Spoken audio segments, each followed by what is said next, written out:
get your paperwork together, make sure your funds are right, find help. Then find a deal and invest. You're not gonna learn until you got skin in the game. You can't learn from over here. It hurts to lose $1,000, but it feels so good to make 10. Hey, what's going on, everybody? This is Jamel Gibbs. Welcome to another podcast episode. Listen, I have a very special guest today. This is somebody that, we go back, back when I was in a barbershop and, I was doing bodybuilding at the time. In fact, we was just talking, a minute ago about how I used to bring the gallons of water to the barbershop.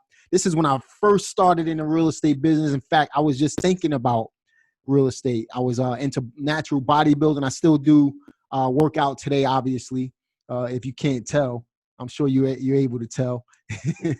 But this is somebody who's been around. He's seen me start. I know pretty much everybody that he knows. He's from Brooklyn, New York. Now, ironically, years later, a friend of both of ours, a common friend, he connected us on IG, and come to find out, he's killing it in real estate right now as well. And how long you said you've been in the game right now, Hussein? I had my first property, we'll call that 15 years, but I've been doing real estate the right way for 4 years. I love that, man. So he's been in the game for 15 years, but doing it the right way.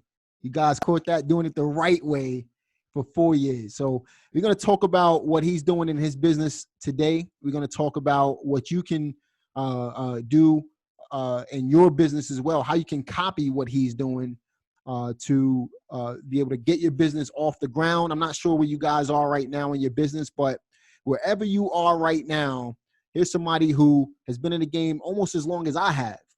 And he said he started doing it the right way. So we're going to talk about some of the right things and some of the wrong things, the pros and cons of what he's done over the last 15 years and what he's done right over the last 4 years to absolutely crush it in the Texas market, by the way. So I want to welcome my good friend, longtime friend, Hussein Abdullah, to the call. What's up, man? Peace, Mel. What's going on, bro? I'm doing great, man. I can't complain. Out here in North Carolina, killing it. And, I'm happy that, War, who's a common friend, for those of you who don't know, I'm going to speak in third person throughout this podcast, but War connected us on Instagram a few weeks ago. And I saw what Hussein was doing on his Instagram page, and I said, I got to get him on. So you guys know how I feel about having active investors, people who are actually doing the business, not just talking about it and trying to teach it to people who know nothing about real estate. I like to have active investors on these podcasts. And that's how, in my opinion, this is the best way for you to learn what's really going on in the business, hearing it directly from people who are doing it. And that's why I wanted to get Hussein on the call. But yeah, man, why don't you tell everybody a little bit about yourself and how you got started in this whole real estate business? All right. Well, first off, if we're going to go back from doing it the wrong way to doing it the right way, back in 2000, 2002, 2003, just got out of high school. I moved out to the Midwest. I was doing good out there. I was working corporate. And then I started to be able to have money to actually do things. And the lifestyle in the Midwest is probably similar to how you're out in Carolinas. Everybody has houses, everybody has cars, whereas in the city, that doesn't really exist. Like I had no thought in trying to get a license because there was no need, right? You got to train or whatever. So that being said, I ended up saving up some money and I was trying to find a house. And I was looking to invest because in New York, what I was going to get for my money compared to Minnesota, it wasn't even close. Right? In Minnesota at the time, you can get a palatial on a lake, $300,000. In New York at the time, you're in Flatbush in a co-op in a 2-bedroom with neighbors all around. So my first investing started in Brooklyn. And at the time, I started doing it because I was looking at the bankroll, the rent roll. And I was like, I'm killing it. I'm getting $950. I'm getting $1,100. But that's because the partner I had at the time, that's what he was looking at. And we did everything cash. So I'm sure we'll get into leverage and that sort of thing later, but that's what I did wrong. That's how I started in real estate. Somebody allowed me to get in. I could talk to you about how I got my capital, but that's how I started. Now, as far as Hussain Abdullah, just in general, I just retired last year. I was a New York City public school math teacher. I worked for the city of New York, the Board of Education, for 14 years. So I have this urge to always just share this information. And basically, that's pretty much it. Last 14 years, I was a math teacher. I invested in real estate. I did good enough in real estate to end up retiring and move on and do different things. Now, just to give a little bit of, I guess more of a, for full disclosure, how old are you, man? I'm 38. 38. So I'm a year older than you are. You retired last year from being a math teacher. Now you're, would you consider yourself to be financially free in real estate at the moment? 100%. 100%. So, and it didn't take that long for you to do it, did it? No, it took, I would say, 3 years. And if you want, I could give the steps, because maybe there's somebody we'll talk about that. We're going to definitely get into that later on. Yeah. So I know a lot of times people say things like, I don't have to work if I didn't want to. So I'll say this. Last year, I doubled my salary as a New York City teacher with just my rent rolls alone. I had the same lifestyle as I did as a teacher, and most people would aspire to that kind of quality job, right? So I was doing those numbers last year. So everything I do now is gravy, and we'll talk about how we give back and that sort of thing. But if I didn't want to come to the office or do whatever I didn't want to do, I don't have to do anything for anybody. I'm 100% financially free. Love it, man. I love that. And I love the fact that, again, we come from the same background, same neighborhood, know all of the same people, man. And we're in the same path, man, same boat. I love that, man. And it goes to show that no matter where you come from, you can do it, because we don't come from the best of the neighborhoods. We come from the hood, and that's just what it is. So Brooklyn was Brooklyn. Brooklyn before the gentrification. Exactly. Brooklyn before the gentrification. That's right, man. Definitely. Yeah, Brooklyn now is not the same as it used to be, man. It's just not. But things change in time. You know what I mean? So how did you we spoke a little bit about how you got started in real estate. Why did you pick real estate as a vehicle? Obviously you were a math teacher. How did you combine the two to be able to end up where you are today?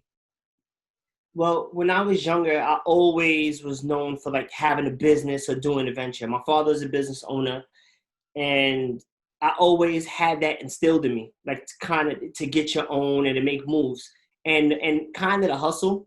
And for me, I kind of look at the word hustle for myself right now as kind of a derogatory thing, right? Because when you're hustling, you're chasing dollars.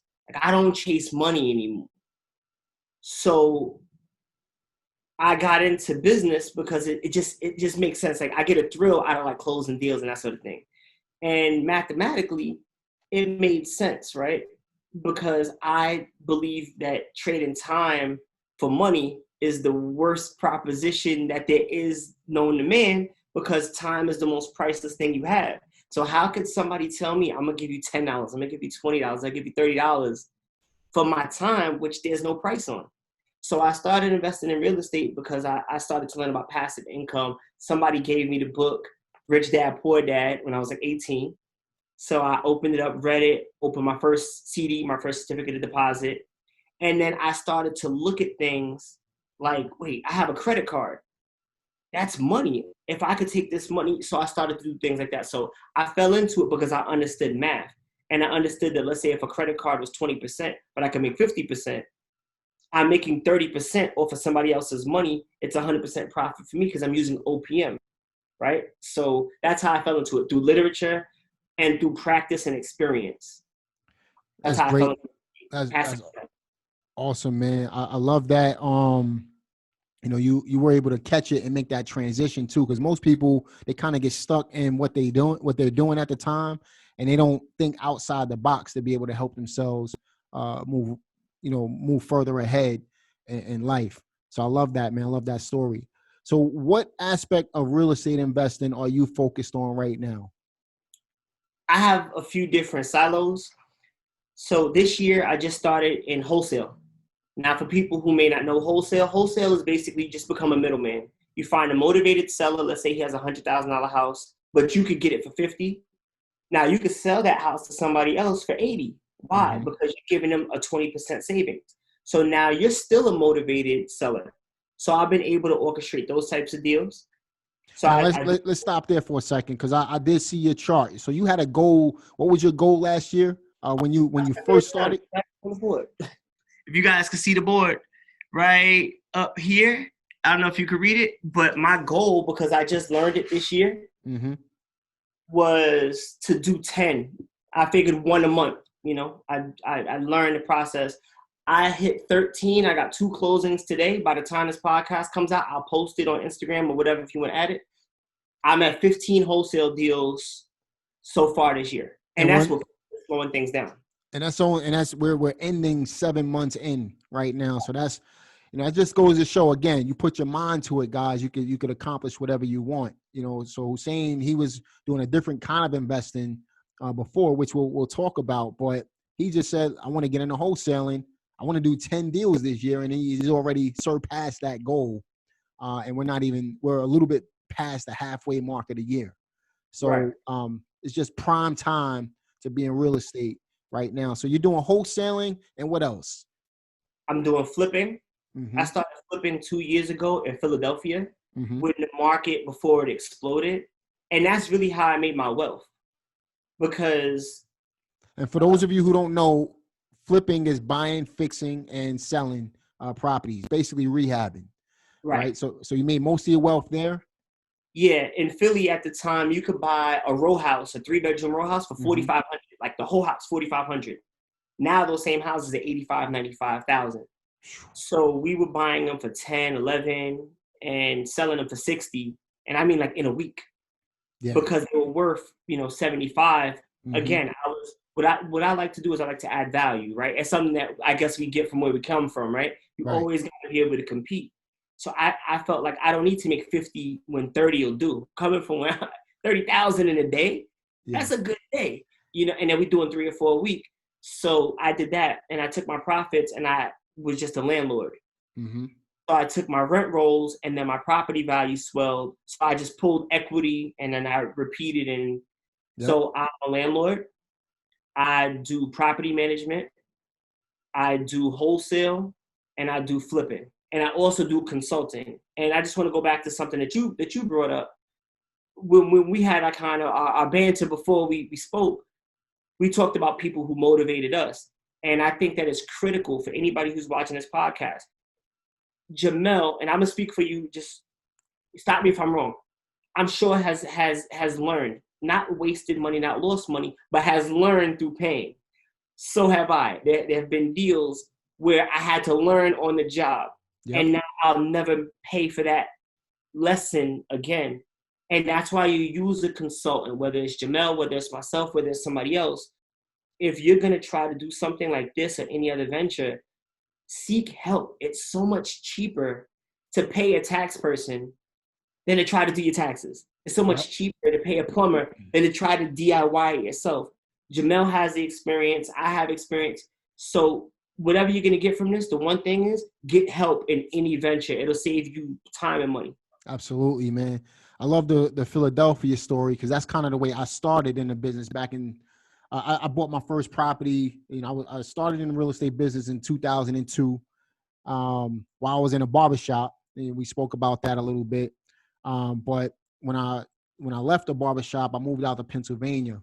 I moved to the Reading area, and I bought a couple of 100 houses there doing exactly what you just said. We were able to pick them up for 10 grand, put 10 into them, and sell them for 60 to 70 grand.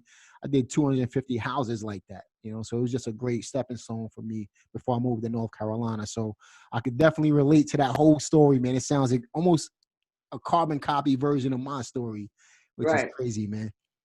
So you're doing all of these different things in real estate, and you're profitable in all areas at the moment. So what would you say would be the biggest misconception that people have when it comes to getting started, or wanting to get into the real estate business at the moment? I think that people think that you need a tremendous amount of money to get in. I think, like, let's say you and I talk, they hear 250 houses, or 100,000 or 60,000, and they're like, that's kind of how I was, because I was taught by somebody who believed that debt is a bad thing. Right. Sneaker debt, you know what I'm saying? Vacation debt, furniture debt, yeah, that's a bad thing. School debt, you could pick and choose. But when you are using debt to make money, that's called leverage. Mm-hmm. So without getting too heavy into it, if I'm saying I'm going to get $100,000 house, I could choose to put up $100,000, and let's say I make $20,000. Okay, well, then I just made 20%, right? Because I put 100, made back 20. Or I could go to a bank and put down 20%, right? When you invest in commercial, you got to put down 20% minimum unless it's over 6 units. And then I can make that 20 back. So now my 20 doubled because I made, so my ROI, my return on investment grows. So people, what they need to understand is that you could get into real estate with $500 or $1,000. It's just about knowing where to go, how to find a deal, and something like that. That's right. You can wholesale for free. You don't need $1 to wholesale. You just need to know somebody, and you need to know somebody who's selling for low and somebody who's willing to buy for high, and you can make money without a dime. It's very hard to do at that level, but it's possible. Now, I love the fact that you said, sneaker money. I was just on a podcast that's going to be released right after this one. And I was just talking about, how people will invest $200, let's just say, on a pair of Jordans or a pair of shoes or something that's going to provide them with instant gratification. But they won't invest a little bit of money into something that's going to not only give them long-term wealth, but also be able to provide them with that instant gratification over and over and over again. It's because of the way people think. They want that instant feeling that they have something materially, when really that stuff loses value the minute you put it on, just like driving a car off the lot, right? So why not take some of your money, for example, the stimulus checks people, got a few months ago.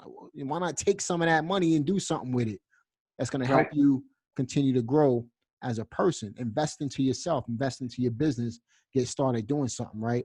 But unfortunately, 99% of the people don't think that way. That's why you have a 1% and a 99%. Right. Can I ask you a question? Let me ask you a question. Yeah, what's up? I want to piggyback on what you said. And I'm making assumptions because both of us are in the same vein. Mm-hmm. I was a sneaker guy, mm-hmm. right? I was a jewelry guy. I still like jewelry, right? Me too. Right. But so this is one of the things, and this is just me being mindful. Because, right, we live in a microwave society. Instagram, everything is real time. It's getting worse and worse as far as that microwave society. Now, this is my truth. I want you to answer this question real quick. After I got cars, after I got certain jewelry, after I had money I never thought I would make, after I went on vacations, then I was able to appreciate, I had the wisdom to be like, yo, this isn't it. Now, did you Same thing, man. Okay. So, that's, and I tell people this all the time. This is nothing new. Everybody knows my story, right? So for me, from 2002 to, from the time I got started in real estate to, let's say, 2007, I was living it up, man. I bought any and everything that I ever wanted. Right. Because again, I grew up in the projects. I didn't have nothing growing up. So I thought having stuff was going to be the answer to happiness. And it obviously is not that we know later, we know that now. But at the end of the day, man, for me, I bought, I was living beyond my means, and it took me, I thought the money was going to keep coming in the way it was coming in forever. And unfortunately, I was fixing and flipping and getting rid of properties. I wasn't keeping enough.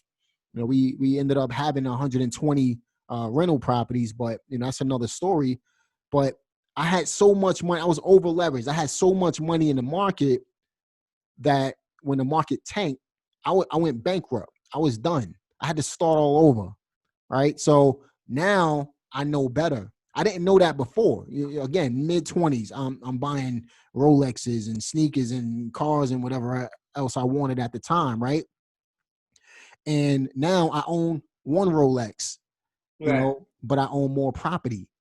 And that's the Right. point. You know what I mean? I'm not living beyond my means. I live on 20% of my income now. Right.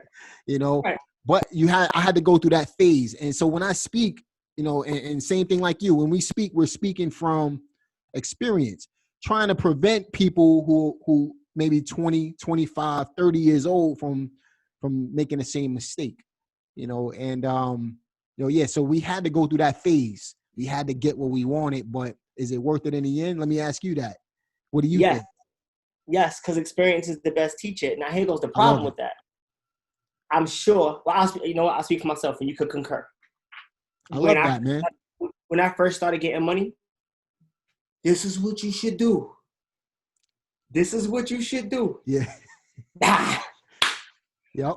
So I didn't listen either, to a degree. Like, I was able to manage. Like I said, I always like math and numbers. So like I didn't put myself in too much of a bind. But in reflection, damn, did I have to buy that chain? I could have did this, and then I could have got the chain anyway. Did I have to buy this watch? No, we have very similar stories, and this is all on my Instagram too. So we could talk. It's the same thing. I went and bought my first Rolex. I bought my second Rolex. I bought my first Beam. I bought my second Beam. And then I'm like, in New York, if you have a nice car, it's a waste because it's gonna get tore up. And then like watches, and then this and that, and then it's like what ended up happening. I share some of the same stories, but this is what happened, and I think this is when it hit me. I remember I first started getting money, and I apologize. I remember I first started getting money, and then I was like, I want to get a Bentley. I want a Continental GT Coupe. I'm getting one. I got enough money. I'm gonna get it next summer because I was good enough to pace myself. I owned my own home. I didn't have a mortgage. I want to clarify this stuff. I had a 6-figure salary. My wife at the time had a 6-figure salary. I owned a home downtown Brooklyn, no mortgage. I own properties. This is all, it's documented, this, whatever. My daughter owns buildings in Philadelphia. So I'm comfortable. And I want a Bentley now, right? Because I learned from being young. Now, I'm having a conversation with somebody at the time that I thought like I could kind of respect. And she kind of like tried to throw a jab at me. Like she didn't think I was, because like when you started getting money, he ain't buy 250 properties. He's exaggerating. Yeah. He's not. So because people they're not around that circle can't appreciate it. But all right, so back to the point, right? So this person's like, I just went shopping for the 4-door Porsche. Like when you get in your car, like was only just trying to show that they were getting their car. Meanwhile, it wasn't even a conversation. But the point is, I was like, I don't even want that car. I was like, if I get that car, I got to continue to do this job where somebody gets to tell me where I could come and go. Nah, I'm getting rid of my car. I'm going to downgrade my whip. And now that extra $800 a month is $10,000 a year. I could buy 2 more houses in Philly. I could turn that 10 into 60, and then I could retire a whole year. Everything I started to do was about humility. I kept my watch. I still got jewelry because I like them. I actually like jewelry, but it wasn't about acquiring new thing. Any name brand thing I have is like 7 or 8 years old. All I wear now is my own stuff. And I was doing it back then, but it was like mixed. It was like, I'm going to make my company shirt look fly with this expensive belt. Now it's like, nah, I'm just wearing my shirt and I don't care what somebody thinks. But I think what happens is, again, it's like you can't teach wisdom. Right. Some people just got to get burned first to be like, yo, that fire is hot. So my whole point was just to say that I was like, yo, if I get this nice car, I'm going to park this nice car in front of this place where I don't want to be. I got to get up when I don't want to get up. So it was like, what is more important? Saying I have a nice car or quality of life? And when I learned that chasing happiness is worth more than chasing money. Right. But It took levels. And at the end of the day, man, true happiness doesn't come from money anyway. You know, No. money is just a tool to help you get there, but true happiness don't come from that. You know, it has nothing to do with money. That's another story for another day. But so you know, you obviously start changing your mindset. You're doing different things in real estate, and you know, obviously now you're educating people as well. What do you feel are some of the obstacles that people face getting started in real estate, besides like the naysayers, like we were just talking about, who want you to buy the Porsche? This is, you know, I have this acronym, right? FEAR, right? Mm-hmm. Forget everything and reset. Now, that's a book that's coming in a couple months. And it's also a workshop, a seminar that I provide. And it's really just this. It is your mindset. When we were growing up, we didn't have social media. The people who are billionaires now were just starting to get money, right? When we were younger, Right. Jay-Z was rapping Alexis, right? Like Alexis, you I know, remember, compared to... tell you a little funny story about that, and not to cut you off. When I was when I was in Brooklyn, I used to go to 51s right there on Fifth Avenue, Yeah. in Park Slope, and they used to have the Atlantic Antic every year. You remember that?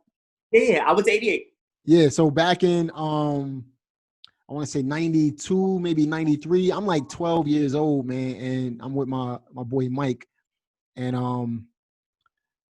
I heard about. Well, I didn't at that time. Remember the year Big Pun and Fat Joe, they performed Okay. at the Atlantic Antic? Okay. That same year, me and Mike, we walking on Fifth Avenue, on Atlantic Avenue, and there's this white car with TVs in it, and I stopped, and I'm like, yo, I never seen a car with TVs in it. It's Jay-Z and Dame Dash. So we stopped. We hanging out on the corner with them for about an hour, and back then I was rapping. So we was having a cipher back then. He gave me Dame and Jay-Z. They gave me the contact information. At then they just started Rockefeller Records, and I had their phone numbers and everything. They had an office in Manhattan. My mother washed the pants that the phone numbers was in. I was about 13 years old, and this was before Jay-Z blew up. That next year, Reasonable Doubt, about 94, 95, I want to say, I started hearing about Reasonable Doubt, and then from there, Jay-Z just took off, man. So it's just funny. The white Lexus story, that's my white Lexus story with Jay-Z. You know, and this is just me being me. You would have signed to Rockefeller, I don't think you'd be doing as good as you be doing. Nah, probably not, man. Artists don't make money, right? Nope. Jay didn't make money. Dame, I mean, I can't count anybody's pocket, but look what happened because you had to build your own thing. You didn't go, you know what I'm saying? Like, I mean, so that being said, I think what ends up happening a lot of time is, like, let's say parents, right? Your parent, like my mom was a teacher, right? So I got education. If my dad was a plumber, more than likely, I would have got into plumbing. So people can only coach you for what they know. At the time, they didn't own homes, so they couldn't tell me about real estate. And what I'm saying about us not having these tools exist now. So there's no reason for an 18-year-old today to not come, because now they could Google you. They could Google, it's free. They could Google real estate and somebody will pop up. We didn't have that. So we had to build our own. We had it a little harder in some ways, and maybe we had it a little easier in some ways. But the point is, it's all about your mindset. That's it. The people who are going to watch this video are going to be successful because they're Googling real estate, or they took your seminar, or they follow you, or they follow me, or they follow somebody who's going to link them to us. They're going to be straight. The people who are not are the ones who are Googling sneakers and they're Googling car. And not that there's anything wrong with that, but as levels. Like, you shouldn't be able to catch me because I have such a head start and I already know how to turn my money over. So if you're just starting, unless you get hit by a bus or something, you shouldn't be able to catch me. But it's really mindset is the answer. That's it, man. So speaking about mindset and things people need to be mindful of when they're starting their real estate business, what do you feel are some things that people need to keep in mind as they jump into this business? I think this business, any business, the first thing you got to do is get the paperwork together. Mm-hmm. Right? You want to get incorporated. You want to get a corporation. You want to get an LLC. You want to get some level of protection, whether you have money or whether you don't have money. Because the worst time to need a lawyer is when you're broke. Yep. Right? Like, so you want to make sure your paperwork is straight. Again, that's a Google search. That's you talking to a consultant, talking to somebody buying a program. But other than that, there's also something that you have to be honest with yourself about. I have clients right now. Right now, I think I'm at like 50, 55 clients, give or take on a day. Because why I say that is because like if I have a client who sold the property, then I don't count them as my client anymore because they flipped when we buy another one. So 50, 55 clients, right? Some of them were landlords and they didn't have the stomach for it. You got to have a certain type of acumen, or rather not acumen. You have to have a certain level of just angst to be able to hear that you have a $5,000 problem and still be able to go to sleep at night and wake up the next day. Everybody don't have that. So I think what you have to have is, one, your paperwork together, and you got to be honest with yourself. And there's nothing wrong with real estate not working for you because you can't handle losing $50,000 in a day just because you think you're going to make $50,000. The $50,000 days there, the $100,000 days there. But the $50,000 losses are there too. Like, and so, like you said, you took a, but that didn't crush you. That made you stronger. Look, you turned it over. You turned lemons to lemonade. You rented them out. So some people though, is not for them. So I think what you should do before you jump both feet in is maybe play a stock. Put $100 on stock. If you can't sleep knowing that thing is losing money, don't put $100,000 in real estate. As far as yourself, invest that with somebody who's shown that they can make your money, and then just become a real estate investor. Do not try to become a landlord. Do not try to become a flipper. Flippers always learn the hard way. Trust me, I know, I'm a flipper. Oh yeah, definitely, man. Or, you know, another way, like you said, if you can't stomach losing money, now I'm not saying that you're gonna lose. I think in 19 years I've been doing this, almost 20 years, I probably lost money twice. You know, and that probably equated to about $100,000, but I made millions of dollars over the 20 years. So it doesn't, it doesn't really, there's no comparison there. You know what I mean? When you think about, getting in real estate, and we'll talk about this in more detail, you really don't need money if you do it the right way. You know, there's ways to pull deals without ever coming out of your pocket. It might, what people have to understand, I say this all the time, you're going to either invest time or you're going to invest money. You know, if you don't have the money, you got to put more work in. You got to put more time in, right? If you have a little bit of money, you can speed up the process, but it doesn't necessarily take money to make money in real estate. So, keeping that in mind, how hard is it for the average person to get started with this if they're limited on capital, if they're limited on experience and credit and things like that? How hard is it for somebody to get started doing this?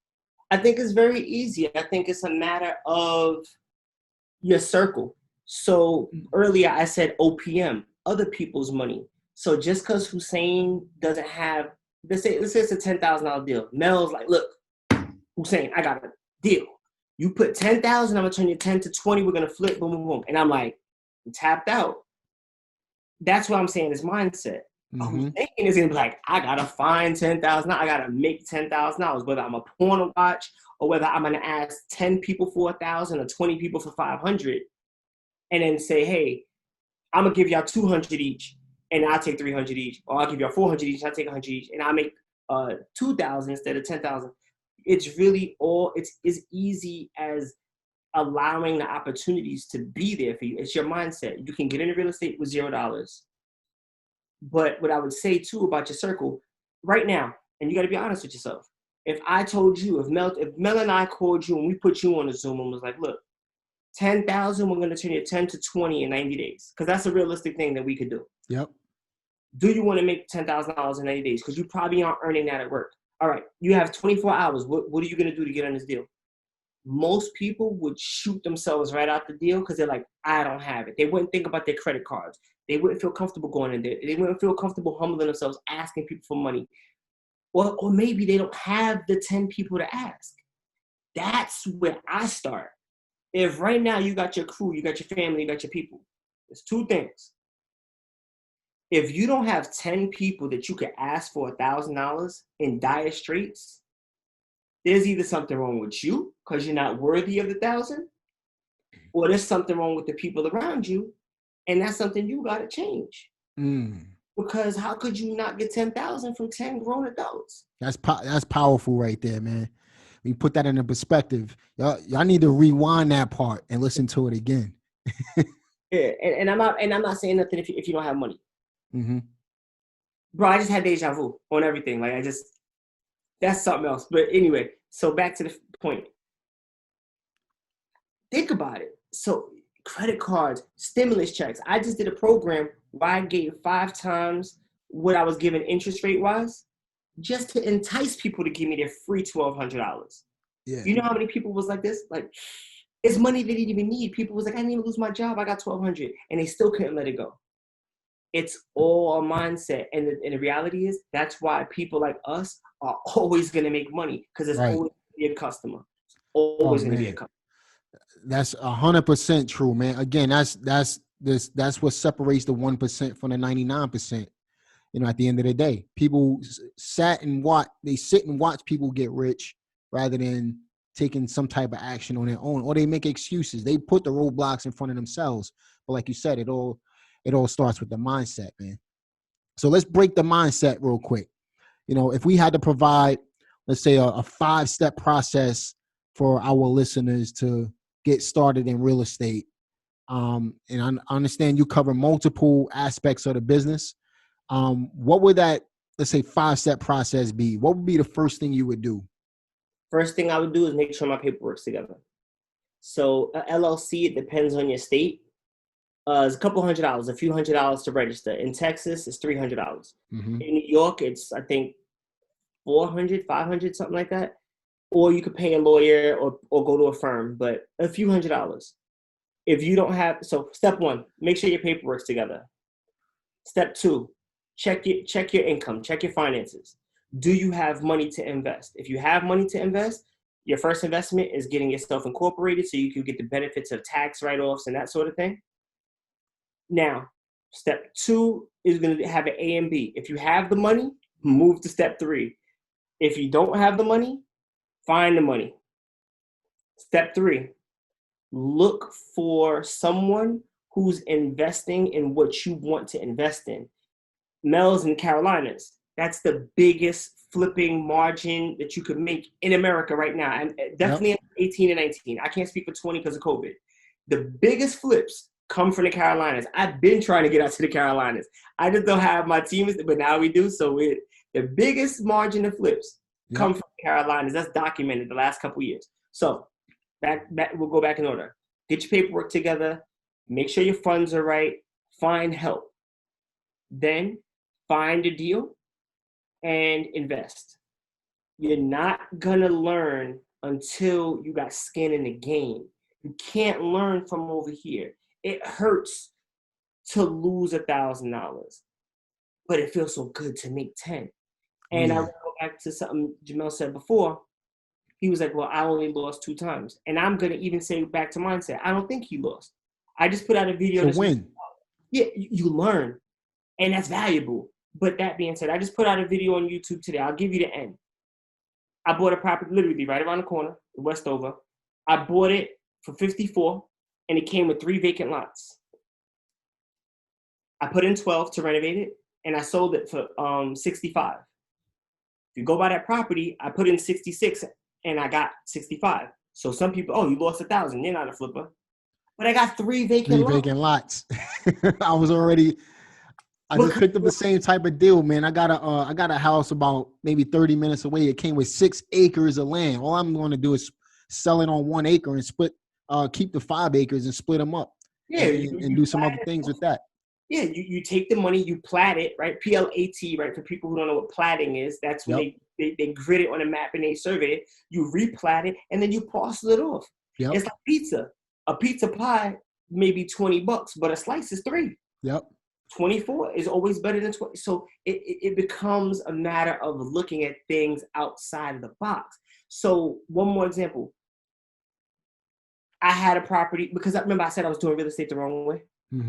So I sold the property. I did a 1031 exchange. For those who don't know what a 1031 exchange is, that's a federal program where the federal government allows you to sell a property and buy like in kind. You don't pay any capital gains as long as you invest the money within 6 months. You're in contract within 90 days. I said that fast, but you could Google 1031 exchange. Anyway, I flipped my money and I had an $80,000 property and I was making $1,000 rent. It was way better than New York because New York was a $200,000 property for $1,000. But anyway, right. I sold that property for $65,000. People said, why would you lose? I paid $80,000 cash for it through a 1031. But anyway, because my mindset was better, the investment that I was going to make with the $65,000 brought me $5,500 a month. So did I lose 15, or did I make another $4,500 a month and make another 9 times 6, another $50,000 a year? Right. So you don't lose in real estate. You cannot. I mean, you can. I can. You can't. But you gotta look at it that way. You gotta look at the next deal. The next deal. I'll take a step back to make a leap forward, and that's how real estate works. As you scale up, you gotta play the game. To me, real estate is like playing Monopoly with real money. That's it. As long as you understand the dynamics of the game, the rest you can't lose as long as you buy right. And that's what it all boils down to in a nutshell, in brief conversation. That's what real estate investing is, just playing it smart. And like I said, you don't need money to get started. A lot of people don't have the money. Okay, that's fine. Why don't you co-wholesale, put some deals together that way? Find somebody with some properties, find some buyers and put the two together. Build your money up like that. When I started, I was in a barbershop. I had $250 to my name. If I would have spent that, I would have been broke, right? But I found a way. How I started. Remember Blow from Elo and them from okay. So Blow, this was probably and Blow passed since then, but we talking. I was in the barbershop. They wanted to buy a sandwich shop. And I knew somebody who wanted to sell a sandwich shop in Fort Greene. So I ended up putting the two together. And I made my first $1,500. That's when the light bulb went off on my head. My first deal was a sandwich shop. It wasn't even a house. It was a commercial deal. You started off a commercial. Don't tell nobody. Yeah. But it was definitely a commercial deal, man. But it's not hard. You just gotta use your brain. Use a little bit of common sense and take action, and be willing to make mistakes, because those are small seminars. You pay to go to a seminar. Those are small seminars that you learn from to be able to get to the light at the end of the tunnel. That's what this is all about. Just taking action. Would you agree with that? 1,000%. Humility in life. That's it. That's it. Stay like this. Never too high, never too low. Just right in the middle, ride the wave. Everything else will be okay. That's it. That's right. That's right, man. So listen, this has been a great podcast, brother. If our listeners wanted to get in contact with you, how should they do that? HAHomesUS. If you put that on Twitter, you'll find us. Instagram, YouTube, Facebook. Our website is HAHomesUS. You have all our contact number. You can stop in one of our offices. Meet us in Brooklyn, meet us in Texas, Philly coming soon. And or reach out to Mel. You know what I'm saying? And then Mel will connect you. But yeah, we're gonna be doing some stuff together, y'all. So just stay tuned for that. I can't wait for the Carolinas. And I gotta get you out to Texas. Texas, oh, absolutely. Free money. Like it's ridiculous what you can do in Texas with a little bit of a couple $1,000. Yep. I flip a lot. I do a lot of business in Houston, man. Houston's a great market. Yep. The upside, it's a city, so you have the added benefit of wealth building versus ROI. And I know we're wrapping it up. I just want to end on this. I just want to add this one thing. Keep going. This is something for people investing. This is something for people investing.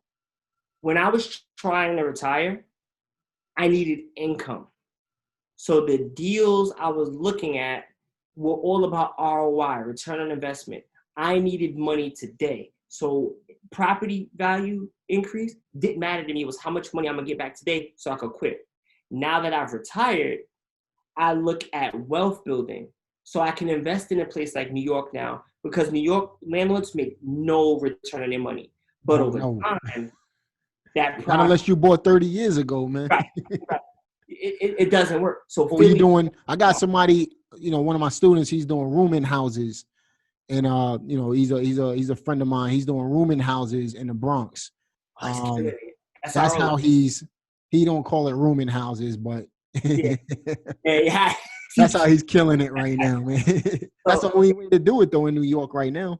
you can't win as a new landlord in New York. Nah. But basically that was it. Wealth building versus passive income. That's something for new investors. What do you want? Are you looking for legacy? You looking for wealth? Or are you looking for instant return? That's two different ways to look at your deal. Or you trying to be somewhere in the middle. Houston is in the middle. Philly's in the middle. New York is wealth. Texas, where I'm at, is all just take the money back so fast. New York is more of an equity play than anything. Right. Because it's gonna go up in value. It doesn't matter where you buy it at, it's gonna go up. Right. Outside of New York is more of a, Carolina is more flipping, and you could, I wouldn't consider this to be an equity play, but you can get cash flow here as well. Texas is fast turnaround, like you said, man. So you got to play the market where you are right now, and that's how you're gonna win in real estate. But that all comes with knowing how to do it and having somebody show you how to do it, not being afraid to make mistakes at the same time, man. So listen, you're all over social media, Instagram. I'm going to link all of your links in the description box of this episode. Now, if you had to give some last words, well, you know what, before we even jump into that, what are you reading right now? Are you reading any books? Well, yeah, I'm reading. The last book I just read was Blink by Malcolm Gladwell. Okay. He's the dude that wrote Outliers and a bunch of other. If you don't know Malcolm Gladwell, I read that as inspiration because I was working. I am finalizing my book. You want inspiration. You want to read a great writer. Mm-hmm. And I kind of flip through like the Daily Drucker.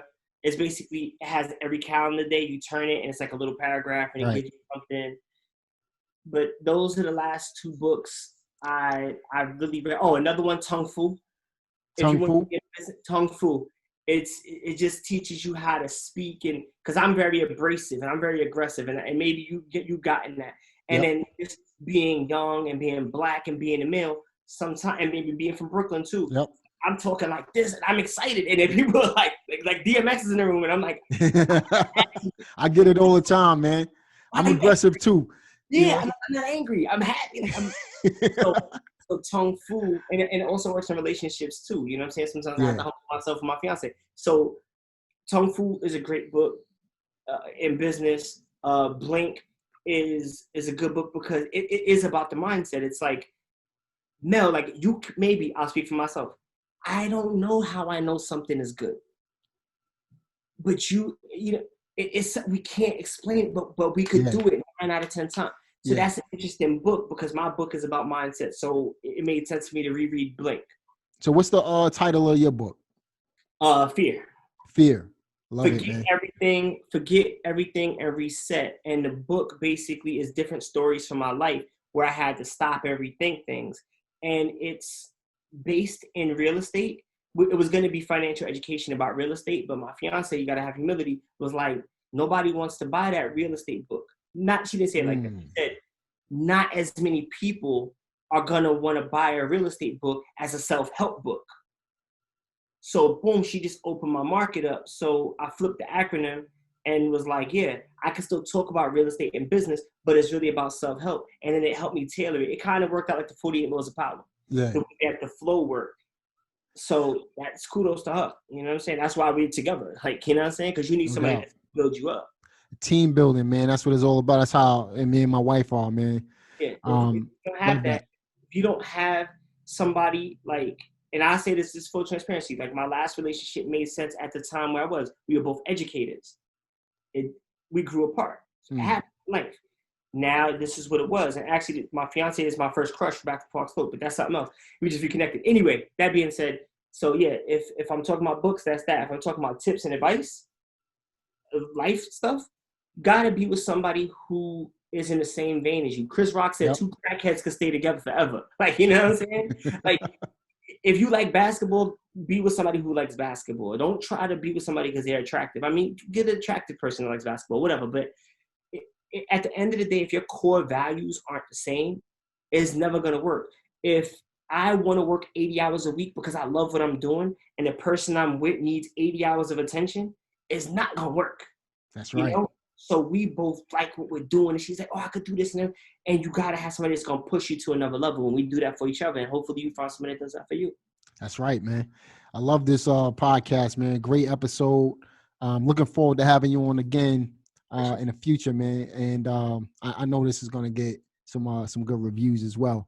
Listen, if you had any last words for our listeners, what would they be? It would be thank y'all for tuning in. You know what I'm saying? Like, it's so ill how Jamel and I was able to reconnect. And that's one of the beautiful things about social media, that if you have the good energy, like Mel's doing the right thing, I'm doing the right thing, and a good brother like War Bixby. Also, if you're on Instagram, follow War Bixby. That's a good brother. Follow everything he does. He's a good brother. Everything comes out the right way. You know what I'm saying? Like, when I was a little bit younger, I used to try to force things. I want to go do this. And just life showed me I wasn't ready to do that. Mel reached out to me out of humility. We were connected, a couple weeks went by, and then he reached out. Somebody else might have been offended. But it worked because he's busy and I'm busy. And he maybe vetted my page because he has a certain standard. And I had to meet that. And maybe if I wasn't on that level, then maybe I don't deserve to be on a podcast. So what do? I continue to do the work. So the point, the last message I'm going to say, I'll end it on this, is, yo, you don't deserve nothing. You don't deserve anything. That's the problem with a lot of people. I want to be a millionaire. I had it hard. Everybody had it hard. You don't count. Everything you get, you deserve. So if you're broke, it's because you deserve it. If you got $1 million, it's because you deserve it. If you have a beautiful family, it's because you deserve it. Because it's hard as hell to have a beautiful family. It's hard to raise kids. It's hard to be married. Like, if you make it hard. That's right. If you love your wife and you treat her right and you treat your kids the right way and you treat your business and your clients and your customers the right way, you're going to have them. They're gonna have your back. Like you said, Mel said he could go back to the hood and people will embrace him and they'll show him love because Mel always done things the right way, and that's why he's successful. And if I'm successful, that's why I'm successful. It's not because I'm smarter. It's not because I put in more hours. There's a lot of people who put in a lot of hours in the same spot. Just do the work. Don't expect nothing. You don't deserve nothing. But I guarantee you, as you're doing the work, you'll look back and you'll get everything you ever wanted. Just chase happiness. Love that, man. Hussain Abdullah, ladies and gentlemen. Check him out on Instagram, HAHomes, on IG, Facebook, YouTube, all over. I'm going to link everything in the description box. Been a pleasure having you, man. I'm looking forward to having you again, bro. But listen, guys, I want you guys to listen to this podcast again. There's so many jewels that was dropped, so many gems in this podcast that you guys really need to listen to again and pick up on it, because you'll hear different things the second and third time around. Listen to it. But not only listen, take action with what you're doing in your business as well. Take massive action in order to get massive results. And I'll talk to you on the next one. Peace.